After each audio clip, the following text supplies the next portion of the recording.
तीसरा है आपका, बोला था मैंने सममिति पढ़ने के लिए, पढ़ा सभी ने? बहुत अच्छा।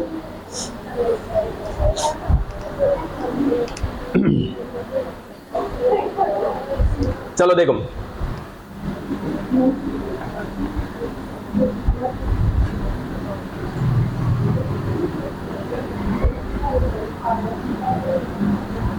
बेस ऑफ सिमेट्रिकल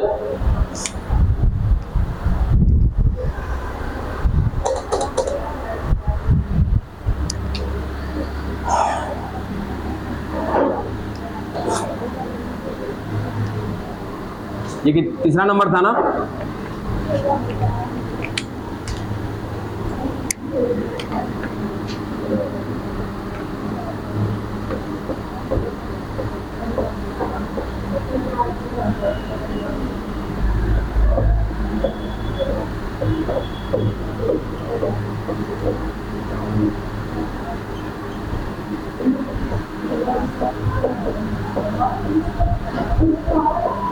क्या बात हो रहा है जी?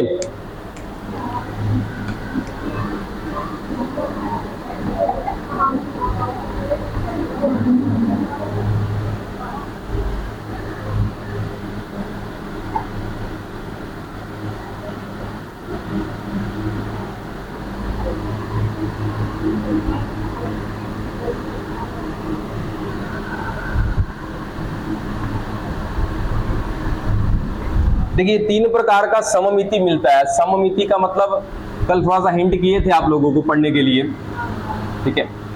देखिए क्या चीजें हैं, और ये तीनों का तीनों सममिति जो है ना, ये पूरे के पूरे जंतु पर लागू होता है।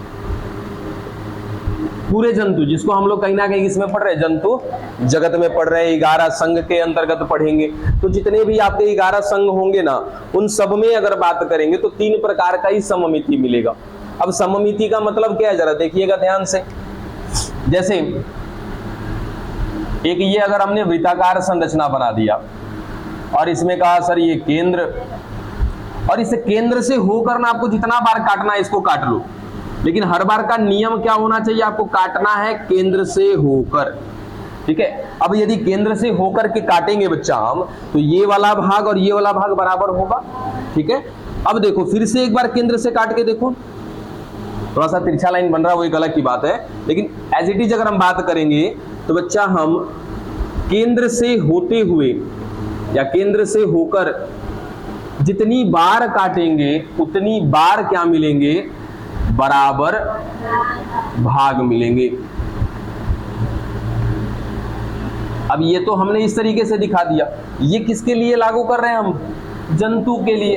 अगर कोई भी जीव है, उस जीव को अगर हमने एक केंद्र मान लिया, ठीक है? जैसे अगर मुझे कह दो कि सर मैं एक जीव हूं, मुझे अगर केंद्र के तौर पे यहां अगर मैंने मान दिया कि ये मेरा केंद्र है, ठीक है? अब इस केंद्र से होकर के आपको काटना है और काट करके बताना है कि एक मनुष्य जो होता है उसमें सममिति कैसा है, असममिति और ये सममिति या द्विपार्श्व सममिति।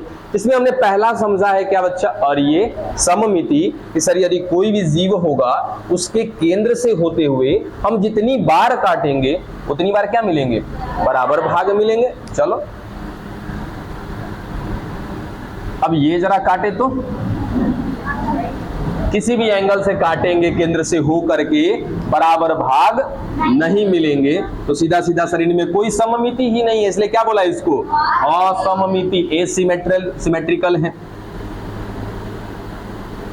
कोई बराबर भाग नहीं मिलेगा।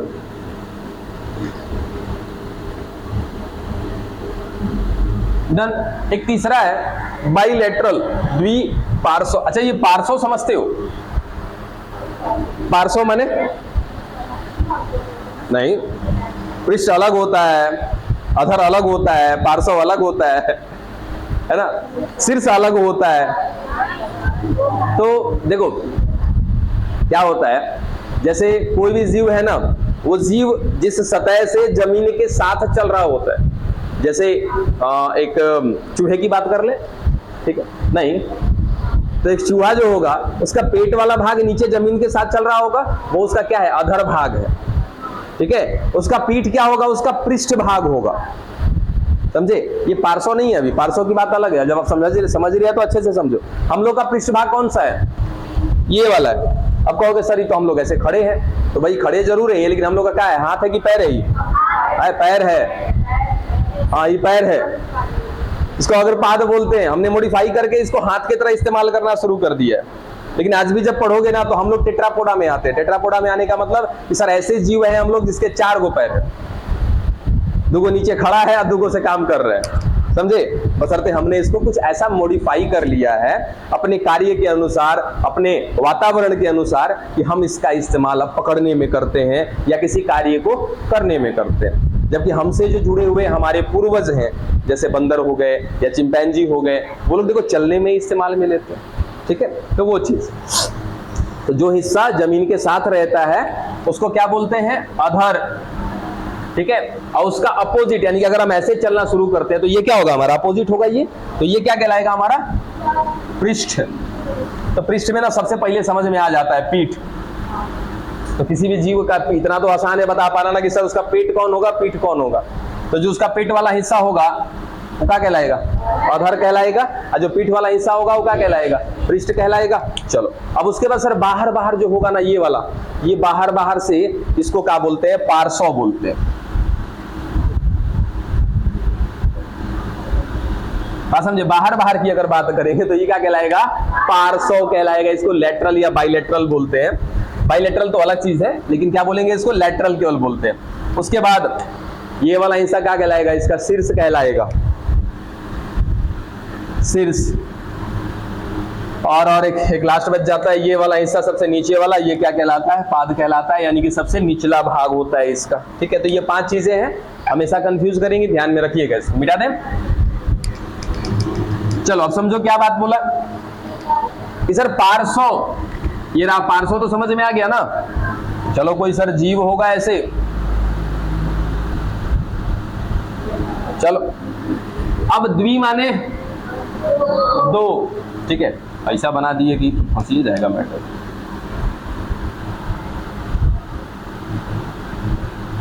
चलो इसमें केंद्र यहां होना चाहिए, ठीक है?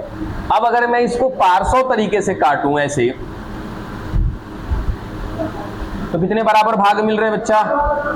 बस 2 ही बराबर भाग मिलेंगे। इसीलिए ऐसे जीवों को क्या कहते हैं? द्विपार्श्व कहते हैं। डन। चलो अब एग्जाम्पल देख लें हम लोग, याद रखिएगा। ज्यादातर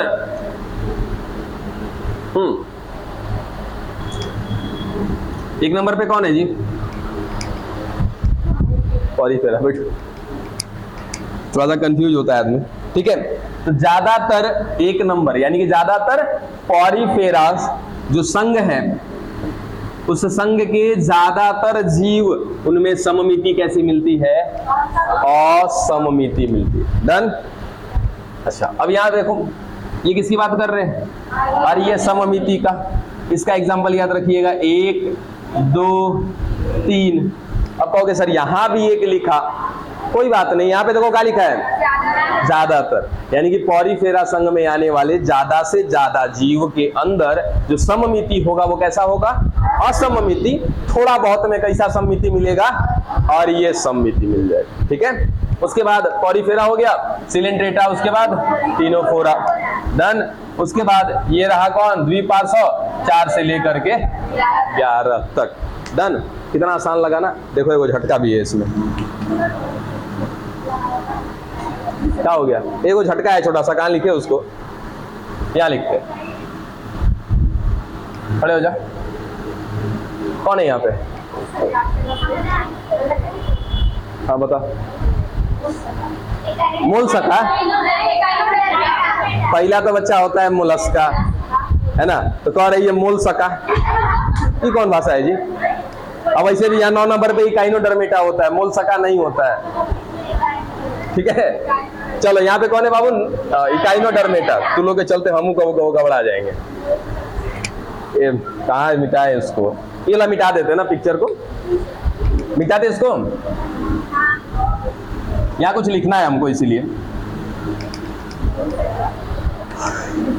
यहाँ इसे दिखा देते। लो ना, इसको जितनी बार काटोगे उतने बराबर भाग में कटेगा। 1 2 3, चलो समझो। यहाँ पे देखो दिमाग घूम जाएगा नहीं समझोगे तो। यहाँ 9वें नंबर पे ये इसका अपवाद कह लेना या जो कह लेना, किसका? द्विपार्श्व का। ठीक है, 9वां नंबर कौन है बाबू? इकाइनोडर्मेटा। अच्छा, कितने लोग समझते हो लार्वा अवस्था? लार्वा अवस्था, लार्वा अवस्था इसको हम लोग बोलते हैं लार्वा फेज। हिंदी में कह दो लार्वा अवस्था। सर वो लार के जैसा होगा, बट कोई बात नहीं। चलो देखो, अच्छा जब हम लोग जन्म लिए थे तब, यानी कि एकदम छोटे से बच्चे थे, और अब इन दोनों में किस बात का अंतर है? एक मनुष्य के बच्चे को देख लो, ठीक है, और एक हमें देख लो। चलो हम अपनी उम्र में बड़े हो गए, मनुष्य का बच्चा एकदम छोटा सा था। उस बच्चे में और हम में एक बात का अंतर है, वो है सर आकार का, कि उसका साइज छोटा है, हमारा साइज बड़ा है, बस। इसके अलावा तो कोई अंतर नहीं है। ठीक है, मेंढक देखे हो? मेंढक को कब देखे हो? जब वो मेंढक युगमनज के जैसा था उस समय देखे हो कभी? हाँ, मेंढक की एक अवस्था होती है टेडपोल। ठीक है, मेंढक बनने से पहले मेंढक ऐसा होता है। ठीक है, मेंढक बनने से पहले इस कदर होता है।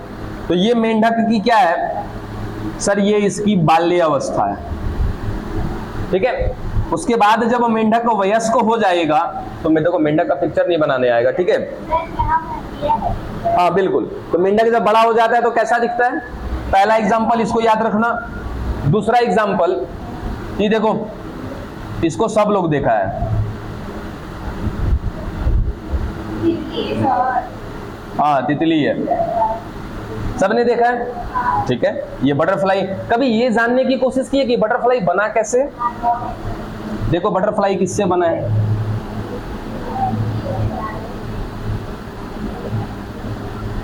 ऐसा वाला कीड़ा देखे हो कि पेड़ों पे चलता है? यही कीड़ा धीरे धीरे धीरे धीरे परिपक्व होकर के तितली बनता है। भाई सॉरी बता रहे, जाके देख लेना। ठीक है, आज एनिमेशन भेज देंगे, एक बार देख लेना, एनिमेशन भेज देंगे। इसको बोलते हैं कैटरपिलर। अरे बच्चा सोचो, एक मनुष्य के युगमनज में 2 हाथ था, बना कि नहीं बना? बन जाता है ना, तब इसको कहते हैं कैटरपिलर। ये क्या है? तितली। अब सोचो, ए बाबू पिक्चर नहीं बनाओ, इधर देखो। ठीक है, तो इसी के जीवन काल में क्या 2 अवस्था देखने को मिल रही है क्या? ठीक है, जबकि मनुष्य में क्या था सर? मनुष्य जैसा पहले था वैसा अभी भी है, बस अंतर क्या हुआ सर? आकार बड़ा हो गया। ठीक है, तो जिस जीव में इस प्रकार की स्थिति मिले कि उसके जीवन काल में उसका शरीर सर 2 अवस्था ले रहा हो ना, तो पहली अवस्था क्या कहलाती है? लार्वा अवस्था कहलाती है। और ये अवस्था क्या कहलाती है? वयस्क अवस्था कहलाती है। डन? अभी लार्वा अवस्था में क्लियर हो गई बात? तो जिसका 2 को रूप दिखाई देगा सीधा सीधा कह देना कि क्या है? पहला वाला रूप उसका लार्वा अवस्था है, और अभी वाला जो है वो क्या है? उसका वयस्क अवस्था है। ठीक है, तो ये देखो, ये जो लार्वा अवस्था लिख रहे हैं, किसका लार्वा अवस्था लिख रहे हैं? किसका लिखा था? 9 नंबर कौन है हमारा? इकाइनोडर्मेटा। इकाइनोडर्मेटा का 2 अवस्था होता है, एक होता है लार्वा अवस्था और दूसरा होता है इसका वयस्क अवस्था। ठीक है, तो जब ये लार्वा अवस्था में होता है उस समय ये दिखाता है द्विपार्श्व सममिति, और जब ये वयस्क अवस्था में आ जाता है तब दिखाता है ये आपका और ये सममिति। कैसे लिखे इसको? यही लिख देते हैं, ये याद रखना है एकदम, समझे? याद रह जाएगा ना। चलो हाँ,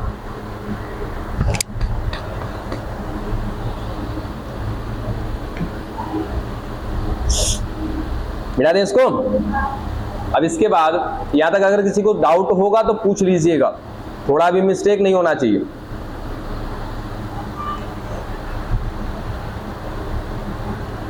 असम्मिति और ये सम्मिति द्विपार्श्व। डन। कितने हो गए आपके? 3 आधार। चौथा आधार देह प्रारूप, मिटा दें।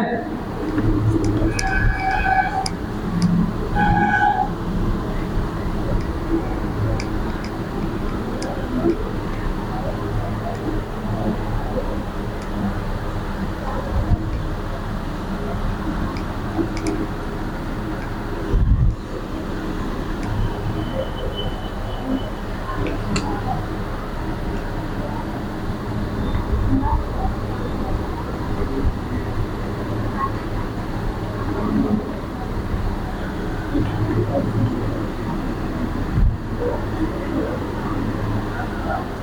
चौथा आधार है देह प्रारूप, बॉडी प्लान। देह प्रारूप का मतलब समझते हो? अरे ठीक है, मतलब कुछ तो आइडिया होना चाहिए दिमाग में, नाम पढ़ के शायद कुछ आइडिया लग जाए। शरीर की बनावट क्या? हाँ, शरीर के बनावट के आधार पे ही कुछ होगा।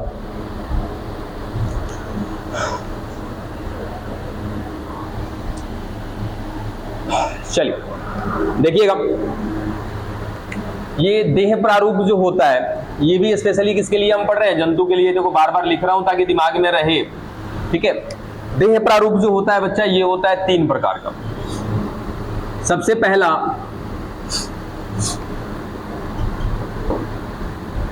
कोशिका,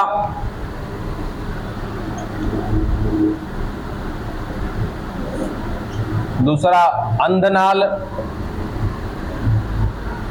तीसरा नलिका,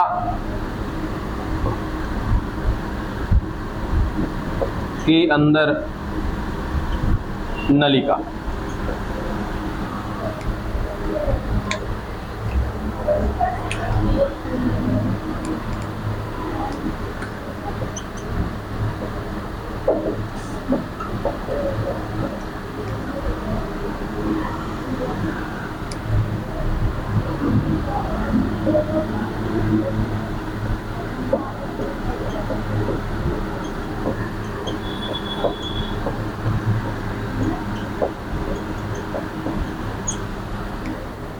ये 3 प्रकार का मिलता है देह प्रारूप। अब इसका मतलब क्या हो रहा है कि सर एक ऐसा शरीर जो केवल किससे बना होगा? एक कोशिका से, ठीक है। एक ऐसा शरीर जो सर अंधनाल होगा। अंधनाल का मतलब समझते हो क्या? नाम से तो नहीं, अर्थ निकालने का कोशिश करो। अंधनाल, अंध माने अंधा, ठीक है। यानी कि एक ऐसी नलिका होगी जो अंधी होगी। उसके बाद नलिका के अंदर नलिका, इसका मतलब इसको कहते हैं ट्यूब विद इन ट्यूब। अच्छा, नलिका के अंदर नलिका का तनी एग्जांपल बताओ तो। कहीं ऐसा हुआ है कि नलिका के अंदर आपको नलिका दिख रही हो?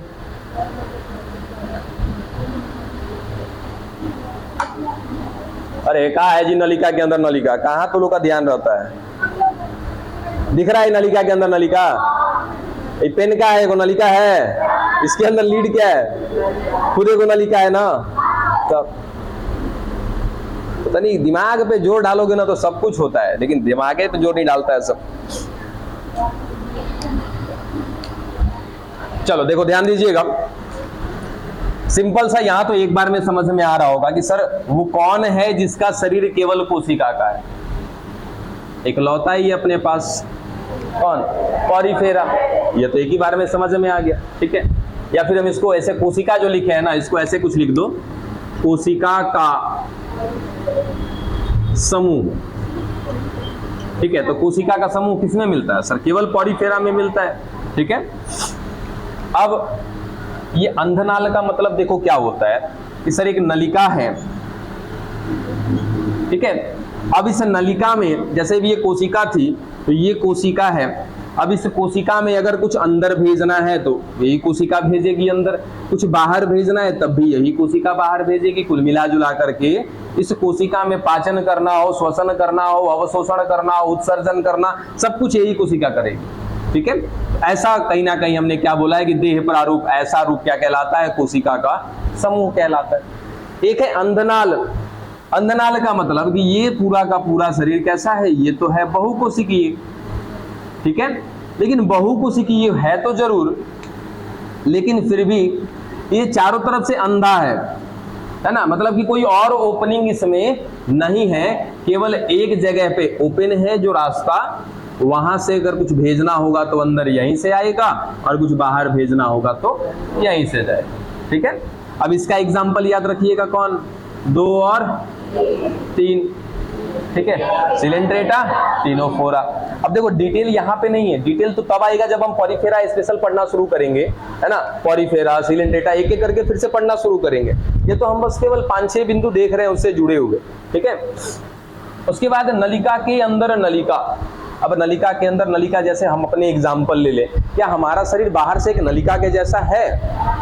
ठीक है, क्या हमारे इस नलिका के अंदर भी नलिकाएं हैं क्या? कौन है वो नलिका? हमारा आहार नाल। नस मत कहिएगा, हमारा आहार नाल, ठीक है। तो सर हम लोग ऐसे जीव हैं जो कहीं ना कहीं नलिका के अंदर नलिका के जैसे, ठीक है। तो इसका एग्जाम्पल कहां से हो जाएगा बच्चा? देखो तो 2-3 यहां तक है ना, 4 से लेकर के 11 तक। लेकिन एकरो में बहुत देखो विशेष समस्या है। देखो क्या समस्या है, कल जर्म स्तर पढ़ाया था आप लोग को, याद है क्या? जर्म स्तर,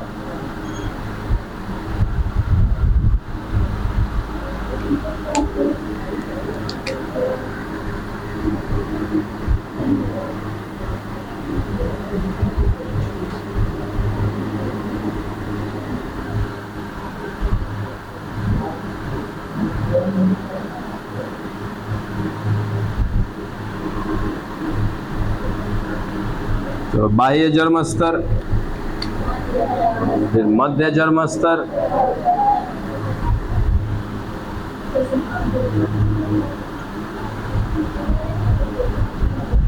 और उसके बाद अंतिम वाला कौन?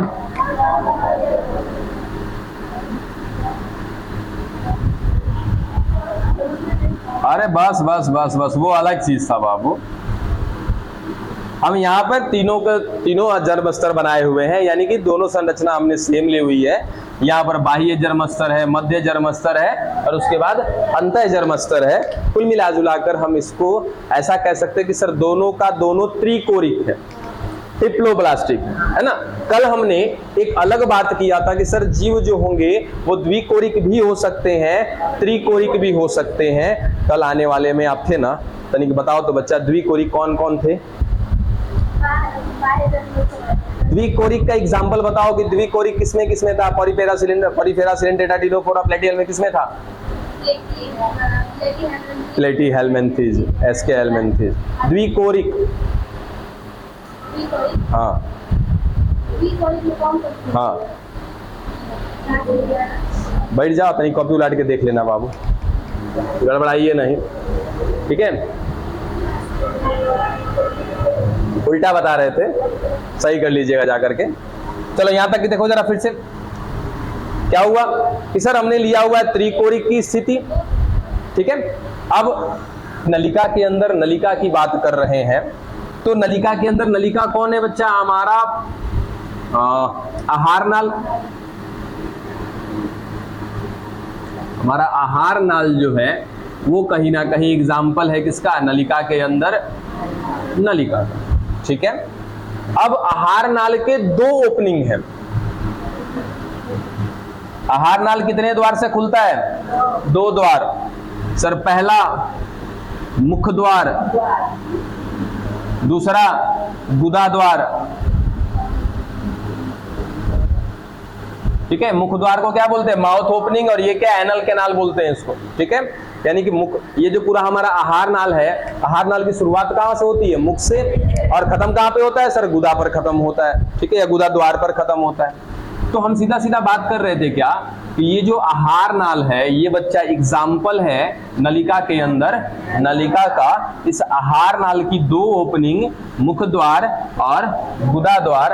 अब ध्यान से सुनना आसानी से, हमने तो ये कह दिया ना कि नलिका के अंदर नलिका का एग्जाम्पल 4 से लेकर के 11 तक है, लेकिन और गड़बड़ी क्या है देखो कि इस नलिका के अंदर नलिका की अगर बात करें तो ये भी है 2 प्रकार के। कौन कौन से हैं? एक को कहते हैं प्रोएस्टोमा और दूसरे को कहते हैं ड्यूटेरोएस्टोमा। अब प्रोएस्टोमा, ड्यूटेरोएस्टोमा, इसका मतलब क्या है? तो सुनो ध्यान से इस बात भी कि सर प्रोएस्टोमा या एस्टोमा उसको कहते हैं जिसमें जर्म स्तर कितने मिल रहे हैं?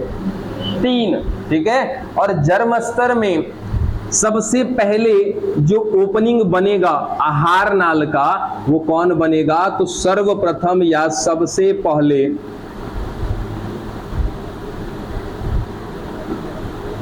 मुख द्वार बनेगा। यानी कि जब हम अपने मां के गर्भ में हैं तो मां के गर्भ में हमारी कौन सी अवस्था होती है सर? भ्रूणीय अवस्था होती है। उस भ्रूणीय अवस्था के दौरान हमारे अंदर बनते हैं 3 गो जर्म स्तर, बाह्य जर्म स्तर, मध्य जर्म स्तर, अंतः जर्म स्तर। पता है जब आप एमबीबीएस वगैरह का कोर्स करने जाओगे ना तो आपको दिया जाएगा डेड बॉडी, ठीक है? तो डेड बॉडी दिया जाएगा ना तो डॉक्टर बोलेगा कि जरा इसको बाइलेटरली काटो। तो अब यहां तक तो हिंदी चल रहा है, तो वहां जाकर के आप लगभग क्या आ जाओगे, इंग्लिश मीडियम में आ जाओगे। डॉक्टर बोलेगा जरा इसको बाइलेटरली काटो, और काटने के बाद जरा इसका मुझे बताओ कि इसका मेसोडर्म कहां पे है। समस्या हो जाएगा, ठीक है? तो कल आपको एक एग्जांपल बताया था कि सर जो हमारा बाह्य चर्म है जिसको क्या बोलते हैं? एक्टोडर्म बोलते हैं, ये पूरा हमारा क्या बनाता है? बाहर से त्वचा बनाता है। फिर मेसोडर्म क्या करता है सर? मेसोडर्म बीच में, ये हमारे शरीर में अंदर मांसपेशियां बनाता है, उसके बाद अस्थियां बनाता है, ठीक है? और जो आपका अंतः चर्म स्तर है वो क्या बनाता है? आहार नाल बनाता है। चल, तो आहार नाल में सर 2 गो दरवाजा है ना? एगो मुख द्वार है, एगो गुदा द्वार है। तो यदि कोई जीव ऐसा है जिसमें भ्रूणीय अवस्था के दौरान जब उसका नलिका के अंदर नलिका बन रहा था, मतलब क्या बन रहा था? आहार नाल बन रहा था, उस समय यदि सबसे पहले क्या बनेगा? मुख बनेगा, तो ऐसे जीव को क्या बोलेंगे? प्रोएस्टोमा बोलेंगे। डन। चल, यहाँ पे क्या होगा? उल्टा उल्टा हो जाएगा इसका, कि अगर यहां पर सबसे पहले क्या बन जाए? गुदा द्वार बन जाए, तो ऐसा जीव क्या कहलाएगा? ड्यूटेरोस्टोमा कहलाएगा। एग्जांपल लेते हैं, यहाँ 4 से 11 तो है नलिका के अंदर नलिका, लेकिन नलिका के अंदर नलिका में कौन प्रकार है सर? 2 प्रकार है। एक वैसा जिसमें पहले मुख बन रहा है, 4, 5, 6, 7, 8। याद रखिएगा कहा कि सर सबसे पहले इनमें क्या बनता है? मुख बनता है। उसके बाद 9, 10, 11 इकाइनोडर्मेटा, हेमिकॉर्डेटा और कॉर्डेटा, ये कैसे होते हैं? ड्यूटेरोस्टोमा होते हैं। देखा कितना इंपॉर्टेंट है पॉरीफेरा सिलेंटेटा याद करना। मैंने पहले बोला था ना कि एक बार जरा याद करो, क्योंकि मैं बार बार लिखूंगा नहीं, बस केवल नंबरिंग करते चलूंगा, वही आपके दिमाग में होना चाहिए। डन। हाँ, ये जंतु है ना।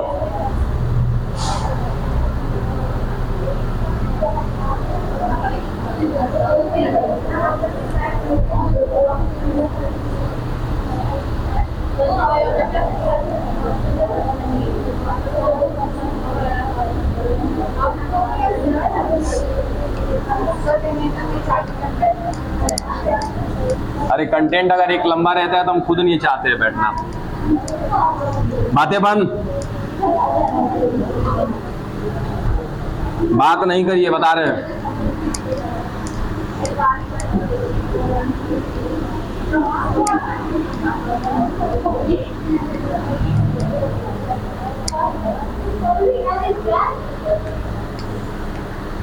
देखिए अगला जो है कितना? 4 हो गया था ना? 5वां।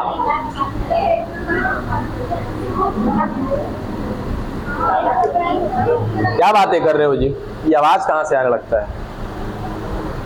देगुहा, बॉडी सिलोम। चलिए अब समझिए जरा, बॉडी सिलोम का मतलब क्या होता है, देगुहा का मतलब क्या होता है। क्या आपके शरीर के अंदर खोखला सा जगह है? कहां पे? पीछे। पीछे खोखला सा जगह कहां है जी? पूरे शरीर में खोखला जगह पे कहां है?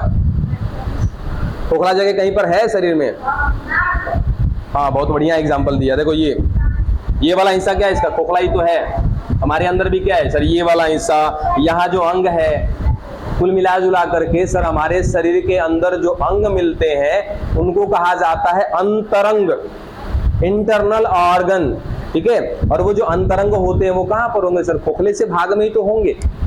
ये जो हमारा लंग्स है, मतलब कि जो हमारा फेफड़ा है, हृदय है, सर एक ऐसे जगह में है जहाँ पे एरिया खाली है, ठीक है। ये हमारा पेट का हिस्सा, आंत वगैरह, लीवर वगैरह कहाँ पे है? अरे बुढ़बक, यहाँ लीवर वगैरह सब होगा, किडनी वगैरह, तो खोखले सा भाग ना है। बुढ़बा कहेंगे, ठीक है। उसको क्या बोलते हैं, दे गुहा बोलते हैं उसको। अब चलो देखो इधर देखो, अरे छोड़ो जाने दो। अब मान लिया जाए कि ये हम लोग हैं, या चलो ये हम पूरा का पूरा, ठीक है। अब आपको स्टडी करना है दे गुहा। कैसे स्टडी करोगे, ऐसे खड़ा काट के नहीं, ऐसे काटेंगे तो, ठीक है। जब हम ऐसे काटेंगे तो काटने के बाद क्या मिलेगा, कुछ ऐसा, ठीक है। हमने कैसा काटा हुआ है, ये ऐसे काटा हुआ है, तो ये वाला ऐसा मिलेगा ना, ऐसे, ठीक है। चलो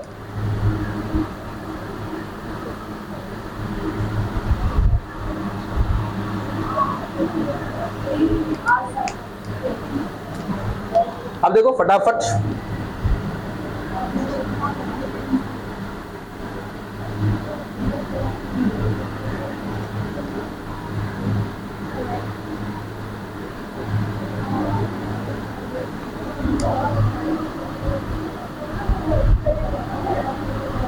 फिर बतियाना चालू कर देता है सब।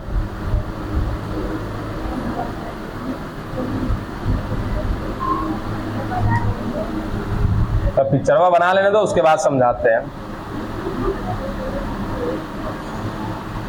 यानी तो कहो आप लोगों के लिए फिर कुछ लोकल भाषा इस्तेमाल करें,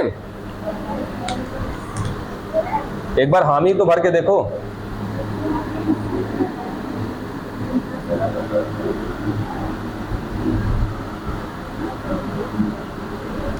चलो देखो सर, यदि हम जीव को काट रहे हैं ना, अब कौन सा जीव है वो तो लास्ट में एग्जांपल में पता चलेगा, ठीक है। तो सबसे पहला ये है कौन सा सर, बाह्य जर्मस्तर। यहां भी मिल रहा है बाह्य जर्मस्तर। चलो तीनों की स्थिति में दिखा दिया हमने, बाह्य जर्मस्तर है, यहां भी बाह्य जर्मस्तर है,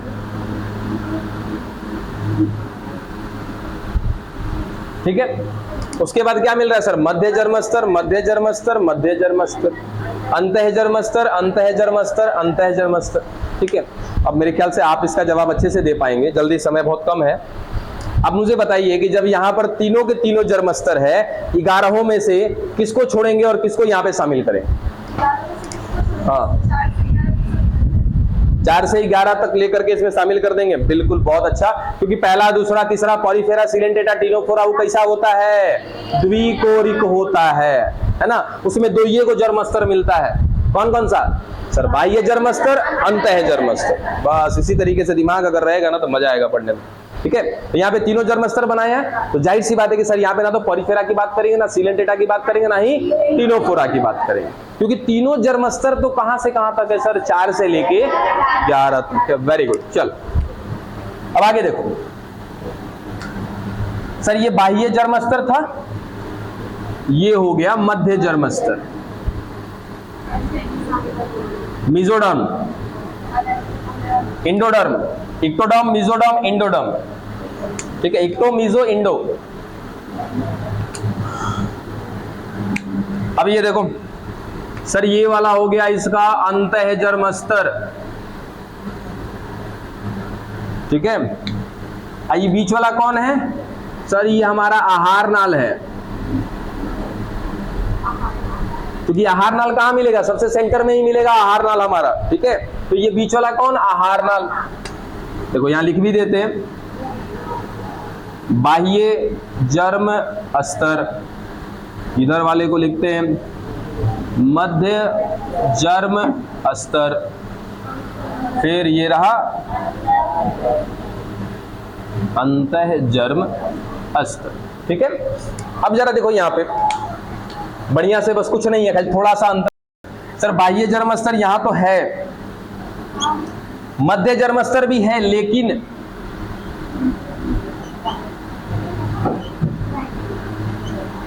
कुछ तो गड़बड़ हो गया। यहां पे क्या था, देखो जरा यहां पे एक बार जरा गौर करिएगा कि सर बाह्य जर्मस्तर है, मध्य जर्मस्तर है, अंतः जर्मस्तर है, तीनों जर्मस्तर मिल रहा है, लेकिन खाली जगह कहीं पे नहीं मिल रहा है। यहां पे देखो सर, बाह्य, मध्य, अंतः तीनों चीजें हैं, लेकिन तीनों में से कहीं पर खाली जगह पर नहीं मिल रहा है, ठीक है। यहां पर जब देखा हमने सर बाह्य जर्मस्तर है, मध्य जर्मस्तर में सर क्या हुआ है ना कि मध्य जर्मस्तर कहीं कहीं पर कुछ अलग सी संरचना बना रहा है, जिस वजह से ये देखो ये वाला हिस्सा खोखला हो गया, ये वाला जो हरा हरा डॉट डॉट डॉट दिखाया ये क्या हो गया, खोखला सा हिस्सा। और अभी अभी हम गुहा की बात कर रहे थे ना, गुहा का मतलब क्या होता है कि सर अगर हमारा बॉडी अंदर से अगर खोखला है तो वो क्या कहलाएगा, गुहा कहलाएगा। ठीक है, और ये जो गुहा होता है वो 3 प्रकार का होता है। कौन कौन सा सर? एक में ऐसा है जिसमें गुहा ही नहीं है। ठीक है, इसको क्या बोलते हैं, अगुहिकीय, यानी कि एक ऐसा जीव जिसमें बाह्य जर्म स्तर, मध्य जर्म स्तर, अंतः जर्म स्तर तीनों के तीनों होंगे लेकिन गुहा नहीं होगी, ऐसे जीव को क्या कहेंगे, अगुहिकीय कहेंगे, एसिलोमेट बोलते हैं।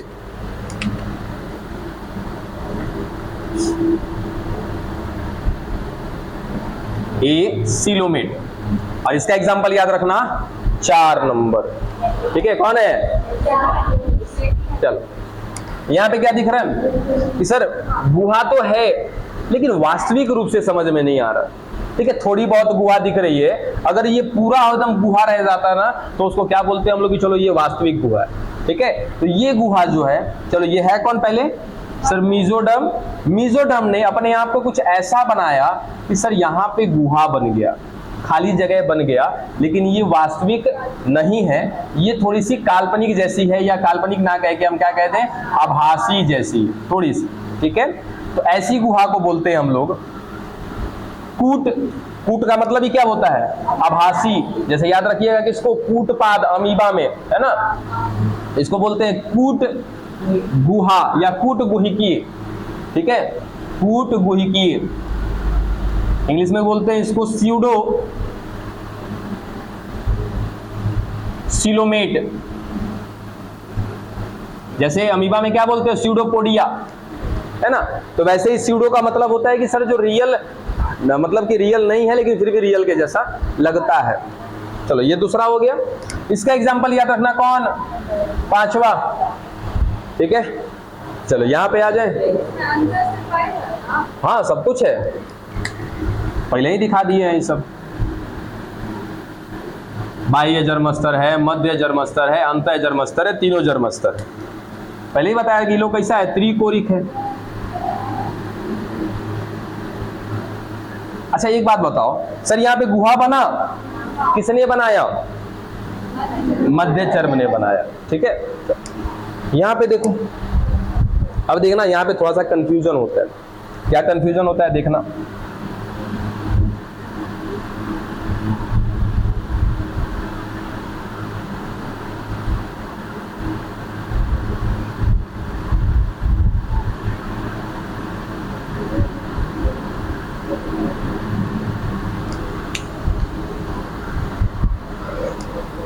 देखो ये तो कौन था हमारा, बाह्य जर्म स्तर था। बाह्य जर्म स्तर के बाद ये हो गया हमारा मध्य जर्म स्तर।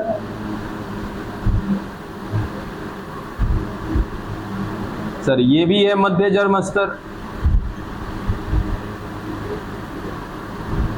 ये ब्लू वाला दोनों का दोनों मध्य जर्म स्तर है। ये ग्रीन वाला कौन है हमारा, अंतः जर्म स्तर है। और ये बीच में है हमारा आहार नाल। अब समस्या ये कि सर ई का हो गया बीच में, तो मध्य जर्म स्तर सर बीचों बीच टूट गया। देखो क्या हुआ कि पहले जो ये मध्य जर्म स्तर ये था ना, ये देखो क्या हुआ, ऐसे हुआ है, ये टूट गया है ऐसे बीचों बीच, समझे। अब मध्य जर्म स्तर टूटने के बाद देखो तो बीच में गैप बन रहा है क्या, तो जो गैप बन रहा है ना सर, तो मध्य जर्म स्तर का कुछ हिस्सा चला गया बाह्य जर्म स्तर के साथ और कुछ हिस्सा चला गया अंतः जर्म स्तर के साथ, जिस कारण से बीच में क्या बन गया, देखो तो खोखला सा जगह बन गया क्या, ये पूरा का पूरा एक वास्तविक गुहा। ठीक है, इसको क्या बोलते हैं, वास्तविक गुहा, या इसको एक और नाम देते हैं हम लोग प्रगुहा। ठीक है, या इसको कह देते हैं सिलोमेट। ऐसा जीव जिसके शरीर में मिलने वाला तीनों जर्म स्तर में से कौन, बाह्य जर्म स्तर, मध्य जर्म स्तर, अंतः जर्म स्तर तीनों मिल रहा है, जिसमें इसका मध्य जर्म स्तर क्या हुआ सर, टूट गया। और टूटने के बाद मध्य जर्म स्तर का कुछ हिस्सा बाह्य जर्म स्तर के साथ, कुछ हिस्सा अंतः जर्म स्तर के साथ सेपरेट हो गया, अलग हो गया, जिस कारण से इस बीच में क्या बन गया सर, खोखला सा जगह बन गया।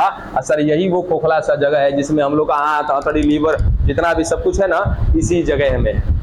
ठीक है, तो ऐसे जीव को क्या बोलते हैं सर, सिलोमेट बोलते हैं, प्रौगुहिकीय बोलते हैं। एक ऐसा जीव जो कहीं ना कहीं क्या मिल रहा है सर, गुहा तो है लेकिन वास्तविक नहीं है, ऐसे को क्या बोलते हैं, कूटगुहिकीय। और एक ऐसा जीव जिसमें गुहा का कोई नामो निशान नहीं है, मतलब ऐसा हम कहें कि सर जहां पर मध्य जर्म स्तर कहीं पे टूटा ही नहीं है, ना तो मध्य जर्म स्तर टूटा है, ना ही मध्य जर्म स्तर ने अपने आप को रूपांतरित किया, परिवर्तित किया, कुछ नहीं किया है, ऐसे जीव को क्या बोलते हैं, अगुहिकीय। इसका एग्जांपल ये रहा चौथा, इसका एग्जांपल पांचवा, और इसका एग्जांपल कहां, 6 से लेकर के 11 तक। डन। कितने आधार हो गए, 5 है। मनुष्य इसी में आता है, मनुष्य इसी के अंतर्गत आता है ना, मनुष्य कॉर्डेटा में आते हैं। ठीक है, हाँ, कॉर्डेटा में आने के पीछे कारण है क्योंकि हमारे अंदर ये रीढ़ की हड्डी पाई जाती है, और जिसमें रीढ़ की हड्डी पाई जाती है उनको बोलते हैं कॉर्डेट्स, और जिनमें नहीं होती उनको कहते हैं नॉन कॉर्डेट्स। ठीक है, डन। 5 के 5 आधार खत्म, बस 2 आधार रह गया है हमारा। पहला तो आधार है इसमें नोटोकॉर्ड, क्या है, कौन कौन सा हो गया, एक इसमें कौन सा और रह गया, देगुहा हो जाएगा, उसके बाद हाँ एक है खंडी भवन। खंडी भवन, खंडी भवन का मतलब होता है कि सर हमारा शरीर खंड में बटा हुआ है। जैसे नहीं विश्वास है तो देखो, ये क्या, सिर, इसको क्या बोलते हैं, सिर। ये क्या है, ग्रीवा। ये वाला हिस्सा कहलाता है वक्ष। ये वाला हिस्सा, पेट वाला हिस्सा क्या कहलाता है, उदर। अब पेट के नीचे ये सब हिस्सा क्या कहलाता है, एब्डो, श्रोणी। ठीक है, श्रोणी कहते हैं, पेल्विस बोलते हैं, पेल्विस। सिर, ग्रीवा, वक्ष, उदर, श्रोणी। ठीक है, ऐसे ही जीवों में देखेंगे, केचुआ देखे हो कभी, केचुआ को देखना ना, ऐसे रहता है केचुआ,